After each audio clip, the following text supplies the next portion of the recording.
society. It enables criminal activity. And if financial institutions are exploited by criminals, it can affect their integrity and reputation. The FATF standards make financial services more secure for the industry, for the consumers, as well as for the public. Our standards help investigators trace money laundered by criminals. Equally crucial, the FATF's standards are needed to stop terrorists like ISIS and Al-Qaeda from exploiting our financial system, stop them from committing murderous ideologies. We have a chairman's summary with information about all the decisions taken at the plenary. Before I take your questions, here's an overview of the main outcomes of the plenary. First, mutual evaluations process, which is at the heart of the FATF's mission to ensure our global standards are implemented. This week, we discussed the mutual evaluations of Russia and Turkey and the improvements made by Denmark, Ireland, Saudi Arabia, and Singapore since their earlier mutual evaluation reports. All these reports will be published in the coming weeks. On Brazil, since its third mutual evaluation and the follow-up process, the country has made substantial progress and addressed most of its deficiencies, which the FATF welcomes. However, other recent developments in the country, in particular, a recent provisional decision by one judge on the Brazilian Supreme Court, is a cause for serious concern. The court decision concerned the use of financial intelligence in criminal investigations. The FATF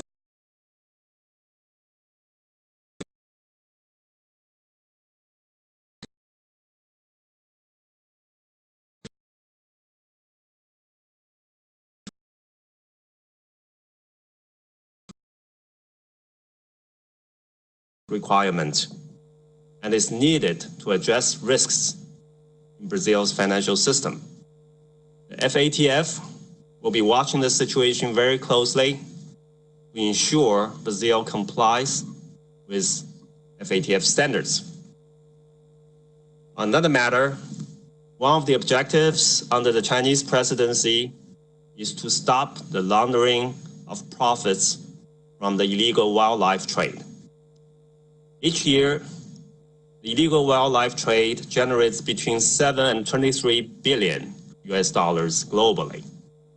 It is a major issue. Wildlife trafficking also has strong links with drug trafficking, arms trafficking, and many other criminal activities, as well as organized crimes. At our meeting this week, the plenary agreed to develop best practices to tackle the financial flows linked to wildlife trafficking.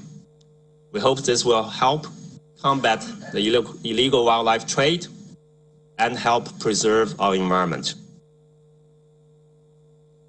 At the plenary, the FATF also discussed the ongoing work to prevent the misuse of virtual assets.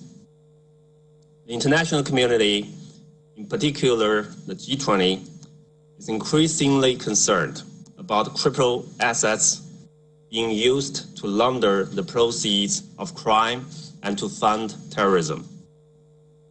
Without proper regulation, the virtual asset sector will become the Wild West of financial services. That is why the FATF has been vigilant and proactive in this area. Last June, we published new standards to close loopholes related to virtual assets to prevent criminal abuse.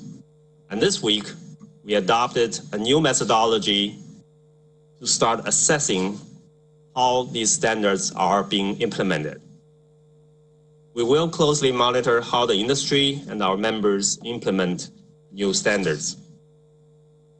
On a related topic, new technological developments have seen the creation of the so-called stablecoins. The FATF supports and welcomes innovation. But we also have to be careful about the new loopholes and risks that could arise from those new innovations that criminals and terrorists could exploit. If stablecoins were to become widespread, it could potentially lead to new risks regarding money laundering and terrorist financing. We will closely monitor the situation. As a matter of fact, as we speak now, the FATF Vice President Marcus Plyer is in Washington, D.C. to brief the G20 on the potential impact of stablecoins and how to mitigate the risks.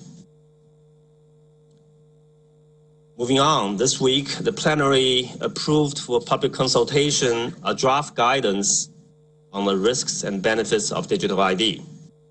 This will help supervisors and the private sector improve their customer due diligence. Digital ID is growing rapidly. It enables a person's identity to be proven online, with the technology allowing everything from face, iris, and fingerprint scans.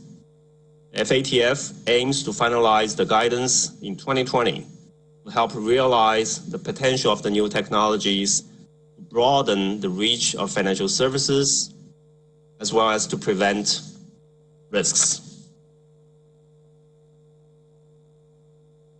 I will now talk about countries that have serious weaknesses in their response to money laundering, terrorist financing, and the financing weapons of mass destruction. Without robust safeguards in place, these countries are the weak links in the global financial system. This week, the FATF agreed to add 3 new countries to its enhanced monitoring process, often referred to as the Grey List. Those countries are Iceland, Mongolia, and Zimbabwe. They have committed an action plan to implement necessary reforms, and the FATF will closely monitor the progress they make. The FATF has also removed 3 countries from its enhanced monitoring process. They are Ethiopia, Sri Lanka, and Tunisia. Each has successfully completed their action plan and improved the anti-money laundering regimes. Now on to Iran. Iran is currently on FATF's public statement, often called the blacklist, which signals a country is a high risk for money laundering and terrorist financing. If a country is on the blacklist, it means the FATF is calling on other countries to take specific actions. Iran made a high-level commitment in June 2016 to address its strategic weaknesses, but has repeatedly failed to do enough. In June this year, due to a lack of progress, FATF reintroduced one of the countermeasures it had lifted. In June, we were also very clear Iran would face further countermeasures if it did not implement a number of the action items. They included, for example, enforcement of the Palermo and the terrorist financing conventions. Although Iran's parliament has now passed bills in this area, they are still not in force. The FATF assesses Iran on fully enacted legislation. So Iran has again, in this regard, failed to comply with our requirements. This means Iran remains high risk, and not enough progress has been made in addressing the serious terrorist financing threat it poses to the global financial system. As a result, the FATF is now reintroducing further countermeasures, in addition to the measure introduced in June. You can see the details of the countermeasures and the other relevant information in your handouts or online on our website. If by February 2020, Iran fails to fully address our concerns and enact the LAMO, and terrorist financing conventions in line with FATF standards, then the FATF will fully lift the suspension of countermeasures. I will turn now to a country that has been under the enhanced monitoring process, the so-called gray list, since June 2018, but has not made sufficient progress: Pakistan. Pakistan agreed to an action plan to fix serious weaknesses in its anti-money laundering and terrorist financing framework. Despite a high-level commitment from Pakistan to fix these weaknesses, Pakistan has not made enough progress. Pakistan's action plan deadlines have now expired.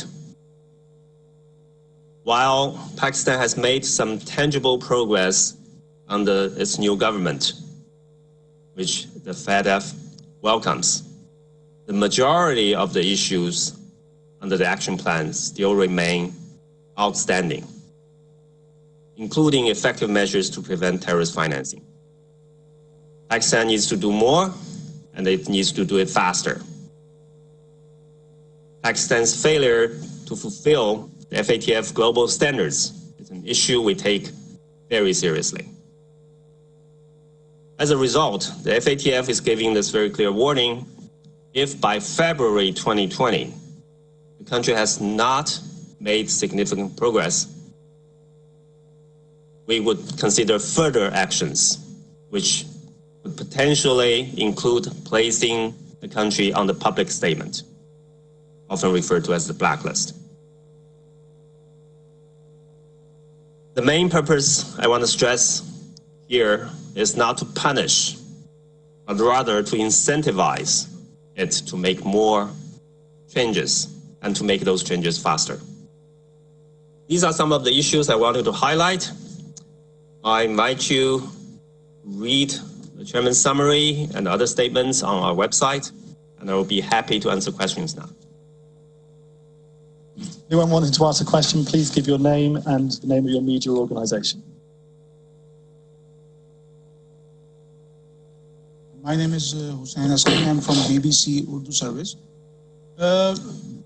What is your idea that which areas Pakistan is lacking, and is this the issue of will or the capacity of the country to take these actions which you guys are handling? As I mentioned earlier, there is an action plan Pakistan agreed to, and it has made some progress, and more progress needs to be made. The country has demonstrated very clear and very strong political will to fully implement the action plan, which we welcome. But we will closely monitor the developments, and we hope they will implement those action plans as called for under the action plan. Sadullah Khalid from Voice of America. I would like to ask, different analysts are certainly keeping in view and saying exactly Pakistan was doing back in 2015. White list. It's different now. The actions are way more than what exactly Pakistan has been. Like, compare with 15 and now with 19. It's in gray. It's doing way more than what exactly they were doing in the white list. So is there any other reason to?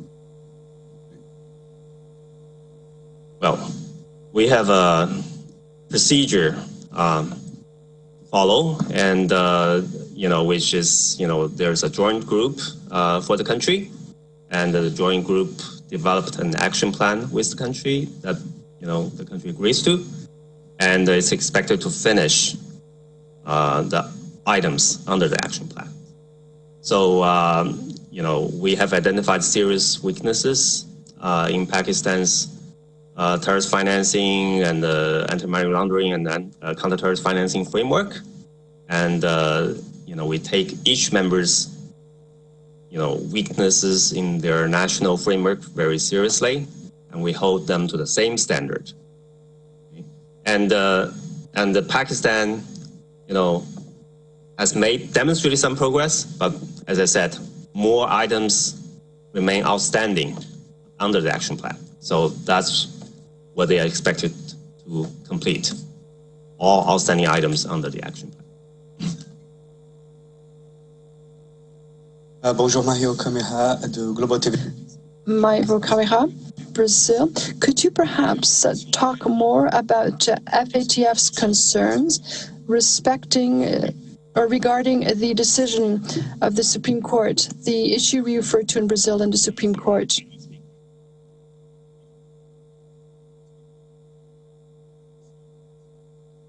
The decision that Brazilian Supreme Court took. And sure.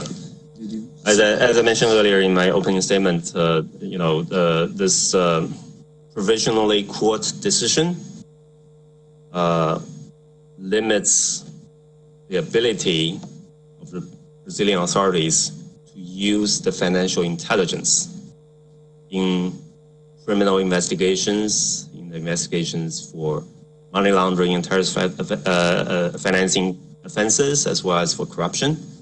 As you know, the use of financial intelligence by competent authorities in their criminal investigations is a basic requirement under the FATF standards.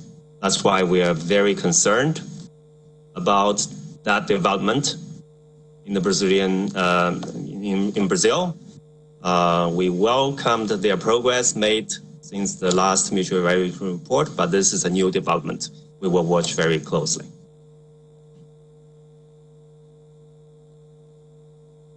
Khalid Hamid Farooqi from Geo Television News, Pakistan. President, can you really elaborate or explain, because there is a public perception that FATF is not really only technical organization which looks technically on the matters, but there is a lot of politics also involved, and international politics involved, and it takes really a lot of influence from big countries politically.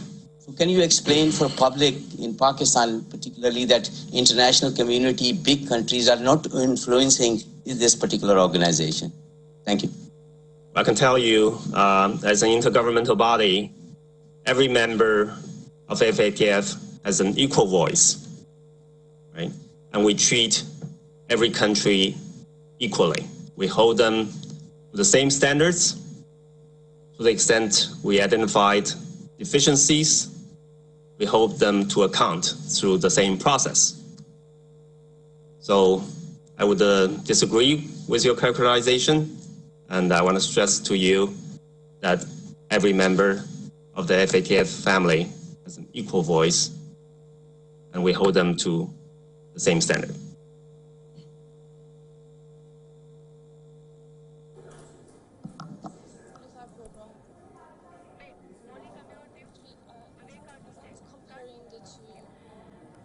The